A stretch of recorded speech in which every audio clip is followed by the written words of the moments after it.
আবুধাবির জায়েদ cricket স্টেডিয়ামে একটু পরেই বাংলাদেশ যে ম্যাচে বাংলাদেশও জড়িয়ে থাকবে সেরকমই একটা ম্যাচ খেলতে নামছে আফগানিস্তান এবং শ্রীলঙ্কা।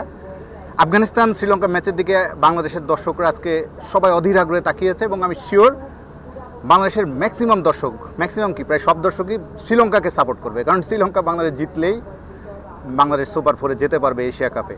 আপনারা জানেন পয়েন্ট টেবিলের হিসাবটা খুবই জটিল হয়ে গেছে। বাংলাদেশ যেভাবে তাদের 3টি ম্যাচ শেষ করেছে, 2টি ম্যাচ জিতেছে, জেতার পরেও তাদের নেট রান রেটটা খুব একটা ভালো নেই, বরং বাংলাদেশের নেট রান রেটে বরং শ্রীলঙ্কা এবং আফগানিস্তানই বেশি এগিয়ে। এই সব হিসাব নিকাশ যদি সহজ হয়ে যাবে বাংলাদেশের জন্য যদি আজ শ্রীলঙ্কা আফগানিস্তানকে হারাতে পারে।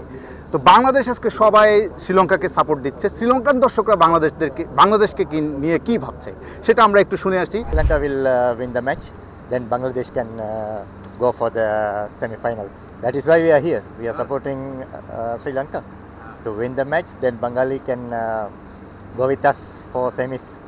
We will waiting for Nagin dance in final Sri Lanka versus Bangladesh. Yes, today definitely Sri Lanka win, and Bangladesh also qualify. I hope so. Yeah, they could go for Super 4 with us. Bangladesh and Sri Lanka. Yeah, cheers to Bangladesh. Bangladesh, Sri Lanka win and Bangladesh also inside. No? Sri Lanka win and Bangladesh also inside Super Bowl. দর্শক আপনারা শুনছিলেন, বেশিরভাগ দর্শকই কিন্তু বেশিরভাগ না, আমি যাদের সঙ্গে কথা বললাম তারা সবাই কিন্তু বাংলাদেশকে সাপোর্ট করছে। তারা বলছে আজকে আমরা জিতে বাংলাদেশকে নিয়ে সুপার ফোরে যাব। বাংলাদেশ আজকে আর কোনো নাগিন ড্যান্স না, নাগিন ডার্বি না, নাগিন ক্লাসিকেও না, আজ সব ভুলে বাংলাদেশ শ্রীলঙ্কা ফ্রেন্ডশিপ, ভাই। তো দেখা যাক শ্রীলঙ্কা কেমন খেলে। শ্রীলঙ্কাকে বাংলা অবশ্যই পাওয়ার প্লেটা কাজে লাগাতে হবে। প্রথম 6 ওভারই ডিফারেন্স করে দিচ্ছে পুরো ম্যাচের, আমরা সেটা ম্যাচের ধরনগুলো দেখলে বুঝতে পারছি। পাওয়ার প্লেতে যে এগিয়ে থাকছে সেই ম্যাচ জিতছে।